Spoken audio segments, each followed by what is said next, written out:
Števokoška, ktorý nedávno rozvíril vody showbiznisu problémami v manželstve s herečkou Zuzanou Skopálovou, sa minulý týždeň v útorok objavil na párty v spoločnosti priateľky Janka Ďurovčíka, muzikálovou speváčkou Barborou Hlinkovou. Spolu s markizákom Peťom Varinským či prominentným advokátom doktorom Ladislavom Kurucom sa vybrali na párty československého leva a bolo veselo.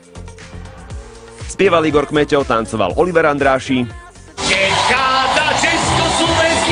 aj právnuk ministra Vavra Šrobára Fedor. Párty, kde sa oslavoval úspech Julie Kokoruďovej na súťaži krásy v Číne, sa však skoro nekonala.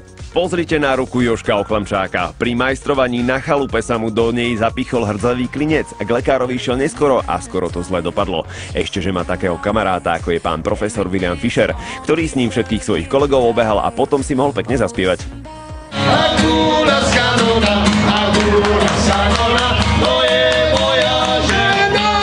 A keďže náš kameraman spravil veľkú chybu, sústredil sa na jeho ruku a nenatočil Oklamčákové topánky, ktoré dostal od misky, Jožko nám ich ukázal sám. Áno, vidíme, máš na nich svoje meno. A inak, Janko Ďurovčík, ty máš ale odvahu pustiť svoju Barborku medzi takých divočákov.